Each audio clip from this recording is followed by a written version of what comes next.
Just now, finish na. Breaking news, heto na. VP Inday Sara bumuwelta na. Kaliwa, shock kay Inday. Ayan, syempre itong balitang ating matutunghayan ngayon ay nagmula kay Balitang Pinoy TV. At ito po ang inyong lingkod na si BT na magbibigay ng reaksyon at komento dito sa video na ating matutunghayan ngayon. At huwag na natin pagtagalin at sabay-sabay na natin panoorin ang laman ng video na hatid sa atin ni Balitang Pinoy TV at bibigyan natin ng reaksyon ng balitang ito. Pasok! Ayan, Balitang Pinoy TV. Pag-amin niya na, alam mo yon, na kaya lang naman ako pumirma kasi para matulungan ko kayo na yung mga project ay matuloy, ganyan-ganyan. Di ba? Hindi Kaya syempre, bago natin simulan ng video ito, nais ko nga pala magbigay ng credits dito sa boses at video na matutunghayan natin ngayon at bibigyan ng reaksyon. Walang iba kundi si Banat Bay. Syempre, huwag niyong kalimutang suportahan ang channel ni Banat Bay. Bisitahin niyo yan mga katunay para maging updated tayo sa mga vlogs ni Sir Banat Bay. Syempre, don't forget to subscribe sa kanyang channel mga katunay. Ipagpatuloy natin. Lango yan. O si Tiangco na mismo, nakaalyado po nila. Campaign manager ng alyansa, isinasabing may ipinangako ang leadership ng Kamara sa mga kongresistang pipirma ng impeachment. Oo nga, no? Nagsalita si Kong Toby noon. At sabi nga ni Marcos daw, according to Tiangco, wala tayo pinangako dyan. Pero, ang nangako ay yung leadership ng Kamara. So doon pa lang, tanginan yan, hindot na mga korap kayo. Leadership. Ito ba yun? Hindi, wag na tayo maglokohan. Paikot-ikot pa tayo eh. Yun naman talagang tunay na korupsyon. Oh. 'Di ba? That is a legal vote buying. Oh. 'Di ba? Legal vote buying. That's Bakit? bad. Idinaan sa ayuda, dinaan sa proyekto. Pero it's all bullshit. Ibig sabihin, lahat po yan ay panunuhol sa mga kongresista para impeach si VP Sara Duterte. Kaya nga magtataka kayo eh. Kung talagang yung mga komunistang party list, mga komunistang congressman, talagang galit sa korupsyon. If really, alam mo yun, anti-corruption sila. Di sana pinuna nila ito na nangako daw, di umano, itong leadership ng House sa mga kongresistang pipirma na impeachment. O baka naman pati sila nabasbasan. O baka naman sila po ay nabiyayaan. At saka nakikita mo naman, no, halos napakadami na gumagawa ng kalokohan. 'Di ba? Pero si VP Sara lang ang pinupuntirya. Si VP Sara lang yung nakikita. Kung sino pa nga yung tao na alam natin na wala namang ginagawang ganun, tahimik na naglilingkod lang, siya pa yung lumalabas na masama. Yung iba nga dun, iba nga dyan, bulgaran eh, di ba? Nakikita na natin yung ginagawa na hindi maganda, pero parang pikit mata lang silang tinatanggap yun. Tapos lahat ng ginagawa na hindi magandang yun, ipinapasa kay VP Sara. Sa kanya ibinibintang. Kaya nga lumalabas lang neto is dahil lang naman to sa eleksyon. Para si VP Sara ay hindi makatakbo bilang presidente. Dahil alam nila kung ano yung magiging kapalaran nila kapag si VP Sara ang tumakbo o nanalo. Diba? Alam nila sa sarili nila na malakas ang pag-asa nitong si Sara Duterte na manalo bilang presidente kapag tumakbo to. Dahil parang inaamin nila sa sarili nila kahit sila wala silang makitang pwedeng makalaban si VP Sara. Gago! Kaya hindi sila nagsasalita. Kasi concern nila, corrupt daw si VP Sara Duterte because of the confidential fund. Na magkano lang. Dito, ilang milyon. Yeah? Alam mo, ito. Kala mo, no? Meron akong ipapakita sa inyo na article ni Rigoberto Tiglao. Napakatindi nitong article na ito. How can it be a real impeachment complaint? Ito pakita natin. Baka sabihin ng iba dyan, nag-iimbento tayo eh. Ito. Sa The Manila Times, may article siya dito na tungkol dito sa sinisiwalat niya na talagang may matinding katiwalian na nangyayari pagdating po dito sa yan. Ito, yan. Ay, mali, hindi pala yan. Iba yan. Sorry naman. Chotomate. Wait lang. Chot. Ito. Ano yung chot mo, man? Yan. Itong article na to. Yan. Talagang sinabi niya dito, 150 million. Ang tawag niya pa nga dito, mga kababayan, is of what really the house of political prostitutes. Mga pokpok pala kayo dyan sa kamera. Were bribed by Speaker Martin Romualdez with their district given 150 million each in the form of dole-outs for their constituent and small infrastructure project. Gago! Grabe naman, no? Parang kung mamigay na lang tayo ng pera, parang kala mo Pasko eh. All the way eh, no? Siyempre talaga may kasabihan tayo eh. Ang daling gastusin yung pera, lalo na kung hindi sa'yo o hindi mo pinaghirapan. 'Di ba? Pero yung mga taong naghihirap dun sa pera, no? Is talagang manghihinayang sa mga ganyan. No? Alam naman natin, talagang kaya nga yung iba pumapasok sa politika, hindi naman para maglingkod talaga sa taong bayan eh. Yung iba naman talaga is, pasensya na ha, yung iba naman ang sinasabi ko ha. Yung iba naman, gusto lang talagang yumaman, gusto magkaroon ng kapangyarihan. 'Di ba? Yun lang naman talaga hinahabol ng iba. Pero may iba din, no? Hindi naman lahat eh. Lahat ng politiko hindi ganun. Kumbaga, may iba na tumatakbo talaga para makapaglingkod talaga sa bayan. May mga taong ganun din. No? Pero sinasabi nga ng iba, parang mas lumalamang yung gustong yumaman eh. 'Di ba? Kasi talagang pag ikaw naging politiko ka, instant ka na diyan. Oo, 'di ba? Parang instant noodles ka na. Mantakin mo, ha? Not only that, those who initially resisted were told that if they did not sign the complaint, the ruling clique would fund by various means their rivals in the... Sabihin daw yung mga kalaban ang susuportahan. Di ba? Ito nga si Duke Frasco, yung deputy speaker, ang siya sa mga nagsabi.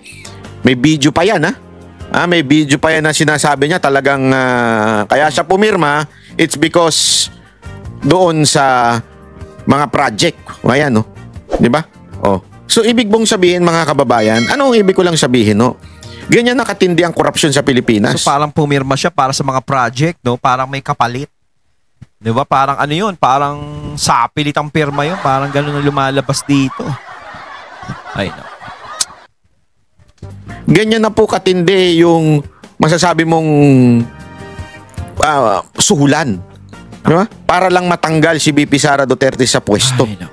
Talagang kung tutusin, isipin mo. Talagang parang si VP Sara tinatrabaho eh. Oo. Kasi unang-una, ang daming problema ng bansa natin. Simula nang nakita nila na si VP Sara ay namamayagpag sa survey noon bilang presidente, talagang nagtuloy-tuloy na yung init ng mata kay VP Sara. Dito mo nakikita na maraming gustong umagaw sa posisyon, no, na maaaring takbuhan ni VP Sara sa 2028. Pero inunahan nila yung desisyon ni VP Sara eh. Para naging handa sila ngayon eh. Kaso nga lang, yung handa nila is ganyan. Yung handa nila, ginaganyan nila na nagpapakita sila ng ganyan, pero hindi tumatalab. Ilang beses na nilang inuupakan si VP Sara, pero patuloy na sumasalag pa rin. Diba? Kaya nga sinasabi ko, hanggat hindi nagte-2028, marami pang sasalubungin si VP Sara na sa kanya eh. No? Natatama sa kanya. Ganyang katindi. Kasi nga, again, this is not about guilty ba si VP Sara Duterte? No. If yun ang ating dapat ang unang-unang although hindi nga pala impeachable. Ang dapat tinatanggal dyan dapat kinakasuhan ni si Romualdez. Di ba? Bakit kanyo? Kasi nga, maraming akusasyon. Hindi po ako nag-aakusa, yung pong mga nadidinig natin sa balita. Nakayapi yung pumirma yung mga yun dahil dyan, di umano daw, alleged na 150 million na dole-out project. Pero kung totoo yun, no? Grabe, no? Wala lang tayong masabi. Diba? Parang, kung madidinig mo 150 million sa dami ng naghihirap ngayong taong bayan, tas makakarinig ka na parang ganyan-ganyan lang kung ipamigay. Diba? Talagang nakakainis. Di ba? Na sinasabi ni Tiglaw. Yung sinabi ni Chanko. Dapat yan ang kinakasuhan. Kung talagang if you are really concerned on saan napupunta ang pera ng taong bayan. Eh di sana yan ang kinasuhan ninyo. Hindi eh. The real concern sa impeachment ni VP Sara Duterte, walang iba kung hindi po matanggal lang sa posisyon si VP Sara Duterte. Political agenda lang talaga yung kay VP Sara. Kaya sinasabi ko kanina, sa dami ng problema sa bansa natin, sa dami ng walang ya, no? Si VP Sara lang talaga yung nakikita ng paulit-ulit. 'Di ba? Doon pa lang is wala na tayong dapat ipagtaka eh. 'Di ba? Kaya parang si VP Sara yung lumalabas na siya lang ang pinakamasamang tao sa buong mundo na gumagawa ng kalokohan. Kaya kasi sinasabi ko, kung yan gumagawa ng kalokohan si VP Sara, sinuka na ng Davao yan. Hindi na para magtagal pa sa Davao yan. At kung yan ay sinusuka, hindi aabot ng 30 million ang boboto dyan. Ganun ba katanga yung mga bumoboto o sumusuporta sa mga Duterte kung sakasakaling si VP Sara ay may ginagawang katarantaduhan o kalokohan since day one? Common sense. Diba? Sa tagal na naglilingkod ni VP Sarang mayor sa Davao is wala namang ginagawang ganun. Mahal sila ng mga tao ron. 'Di ba? At nakita naman natin, tumakbo siya ditong presidente. Oh, mayor to president, ang lakas ng tinalon. Hindi siya dumaan ng senador. Pero kita nyo naman, nanalo, vice president pala. 'Di ba? Mayor to vice president. Ang laki ng tinalon niya, nanalong bigla. Tapos eto pa, sa pagiging presidente, ang lakas ng pag-asa niyang manalo. O sino ba naman ang hindi maaaning kay VP Sara kung ikaw ay nangangarap ka sa posisyon na gusto niyang takbuhan? Diba? At pag natanggal siya ay hindi na po siya makatakbo Yun. bilang presidente sa 2020 dahil alam naman po Hindi natin naman makukulong yan eh. kung titingnan ang Basiana ay survey. Wala na, finish na. Ang Kumbaga yung survey, sinabi ni Sir Banat Bay, doon talaga sila na alarma. Para sa akin is parang yun ang nag-trigger sa lahat, no, ng galit kay VP Sara. Para si VP Sara ay idiin, ibaon, 'di ba? Para mawala siya sa politika. No? Ganoon eh. Para hindi siya makatakbo. Kasi once na ma-impeach si VP Sara, hindi naman siya makukulong. Pero hindi na siya makakapaglingkod. Hindi na siya makakatakbo kahit na anong posisyon sa gobyerno. Oh. Kaya tuwan-tuwa sila kung sakaling matalo si VP Sara. Kaso syempre, yung ganyang kung may ganyan mang agenda, is hindi pinapabura ng pagkakataon. Ng tadhana, yun ang magandang nangyayari ngayon. Kasi mas maganda yung talagang maglaban ng sabayan para malaman natin kung sino talaga yung malakas na tatakbong presidente sa 2028.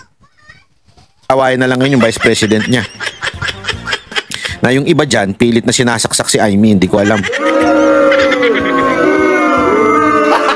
Gago! Nabudol na nga sila noong 2022. Papabudol na naman sila. Tanga-tanga naman. Akala ko ba sasabi, hindi, ako nagtataka kasi ang reason lang nila nung ikinampanya, sa Senado nitong 2025, di ba, sinasabi nila, 10 lang naman na Duterte, pwede natin i-add si Amy para mas malakas ang puwersa at mas posible siyang manalo. Strategy. May mga putang strategy silang ganyan nag-aalaman. Di ba? Tama, mali. Tapos nung nakapasok na, ba't yung gusto maging vice president? Kala ko ba strategy lang? Biglang ngayon vice president na. Kasi may alam ako, marami talagang bayaran dyan. Marami. Subukan yung pag ako nag-anti-Amy sa page ko, sa Facebook, dyan sa Banat by 2.0, add nyo na yan, ha? Pag hindi nyo in-add yan, mahuhuli kayo sa mga reels na ina-upload ko. Favorite pa naman ng iba yung mga reels natin dyan dahil nga naman direct to the point. Alam mo, tingnan ninyo yung mga reels ko na medyo may temang anti-Amy. Mga comment doon, makikita nyo yung mga nagagalit sa akin. Puro mga walang nakalock profile. Kung hindi nakalock profile, bagong gawa yung profile. Kung hindi bagong gawa, ewan ko kung sa Timbuktu ba nakatira. Wala talaga eh. Bakit ganun? Ibig sabihin, meron na silang ibinuo na troll farm na pinamumunuan ni... Biglang nawala yung mic ko. Kumbaga dito lumalabas na parang syempre, hindi kampante si Sir Banat Bay. No, hindi naman talaga mawawala yan eh. Kung si Senator Amy yung pag-uusapan, syempre meron pa ring magiging side comment kay Senator Amy. Kasi syempre, alam naman natin yung nangyari sa mga Duterte. Di ba? May mag-iisip sa kanya na, kaya ka lang naman sumasama para lumakas ka. Di ba? Parang ganito. Kung may takbuhan ka mataas na posisyon, manalo ka. Kasi panahon ngayon ng mga Duterte. Kahit sabihin mong iba ang administrasyon ngayon, panahon ng mga Duterte ngayon eh. Sa suporta pa lang talaga is pag dumikit ka sa mga Duterte, may pag-asa ka talaga eh. May pag-asa kang manalo, may pag-asa kang magkaroon ng posisyon. 'Di ba? Kaya hindi maiiwasan na may mag-comment talaga kay Senator Amy ng hindi maganda. Siyempre hindi natin sila masisisi doon. Dahil nga 'di ba nadalang-dala na eh. 'Di ba? Sinasabi nga yung kasabihan na nabudol. 'Di ba? Nabudol. Ayaw na nilang maulit yung ganun. Sa kabila ng ginagawa ni Senator Amy na parang, siyempre, dikit siya ng dikit kay VP Sara, ginagawa niya, kinakalaban niya kung sino yung dapat niyang kalabanin, siyempre may mag-iisip pa rin ng ganun. Kaya uulitin ko, hindi naman natin masisisi yung mga tao na ganun na nag-iisip kay Senator Amy.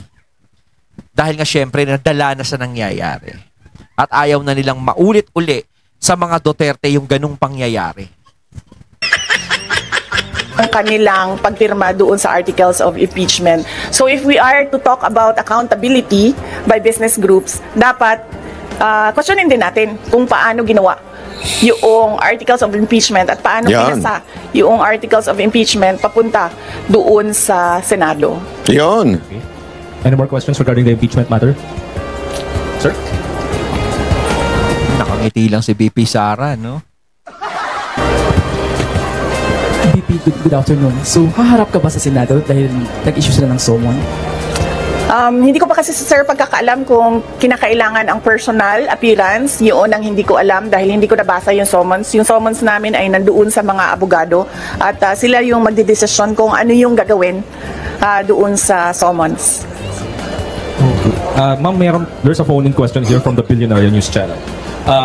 Comment lang po dun, they are asking your comment regarding dun sa report ng OpenAI, the mother company of ChatGPT, that the PR firm of the son of Yossi Tanco, a billionaire, is behind the anti-Sara Duterte post online using ChatGPT platform. And your comment, ma'am. ChatGPT. Actually, hindi lang yung Titanco, no? Ang kumpanya na nagpapatakbo ng program na anti-Sara Duterte online, anti-Duterte online, no? Meron pang mga ibang kumpanya na alam namin na ganun yung ginagawa nila at alam din namin na bayad sila.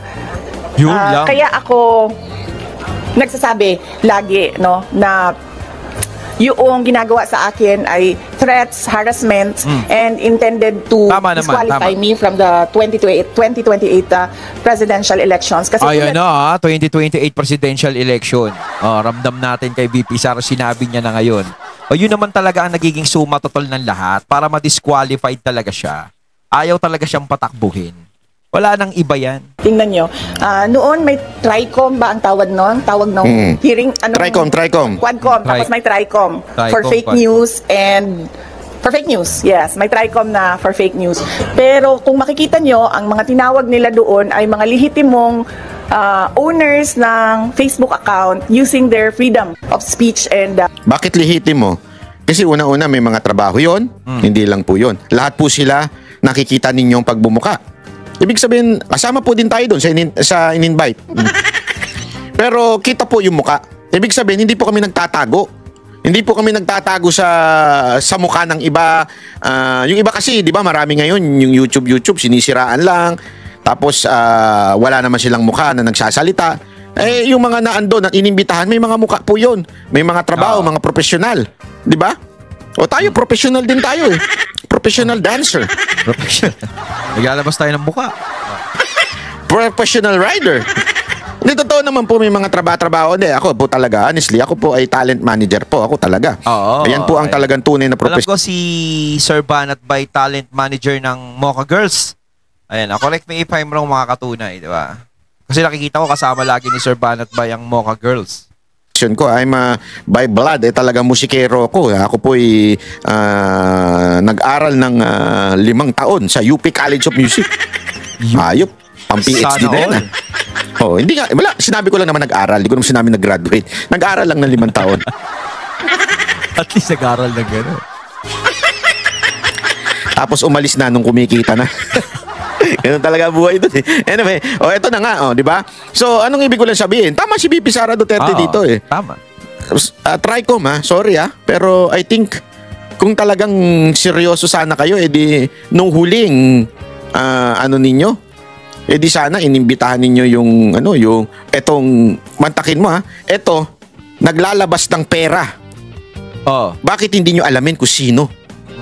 Sino pa ba ang makikinabang sa pagsira sa mga Duterte Oo. at kay VP Sara Duterte? Kanino ba kay credit siya? In every crime, motive is very, very important. Lagi nating tatandaan yan, di ba? Kaya nga, Kumbaga kasi kahit dito po sa sa mga nangyayari, pelikula, amoy na unang-unang natin tinitingnan pag yung bilyonaryong lalaki ang namatay, yung kanyang asawa. Kasi nga, motive. Baka Oo. gustong kunin yung pera. Yung something like that, di ba? Motive is very important. In this situation, di ba? Imaginein mo, si VP Sara Duterte sinisiraan. Bakit sinisiraan? Oo. Para bumaba ang ratings. Bakit? Dahil sa 2028 election. Ang problema, Sino hindi may- bumababa yung ratings eh. Motibo. Sinong may dahilan? Sino may interes Yun. na gusto siyang bumagsak para sa 2028 election? Sige. Siyempre, yung gustong tumakbo, yung nangangarap din. Diba? Ganun lang yun. Magpangalan tayo. Na maaaring, hindi ko sinabing confirm. Ito'y maaari lamang. Opinion lamang. Maaring may interes na pabagsakin si VP Sara Duterte ang kanyang imahe. Walang iba kung hindi si Ontiveros. Alam naman natin, pumoporma yan. Yun lang. Parang nagpaparamdam nga rin siya na gusto niyang kumandidatong presidente sa 2028. Parang lumaki yung tiwala niya sa sarili niya nung siya lang yung nanalo noon dati sa Dilawan, di ba? Siya lang yung nakapasok na senador tapos yung iba talo. Parang doon pa lang kumpiyansa ako, parang baka manalo ako dito pag tumakbo akong presidente. Di wow, tignan na lang natin. Di ba? Tignan na lang natin sa 2028. No, hindi naman masamang mangarap, hindi masamang sumubok, 'di ba? Sige. Sino pa? Si Romualdez. Yun lang. Di ba? Sino pa? Nag-aabang kayo, Ayon, natatay natong ngayon ng video na nagmula kay Balitang Pinoy TV. At syempre natong ngayon natin ang boses na yan na binigyan natin ng reaksyon. Walang iba kundi si Banat Bay. Kaya yung mga katunay, anong masasabi nyo tungkol dito? Comment lang kayo sa comment box. So once again, I'm BT and I'm out. Peace.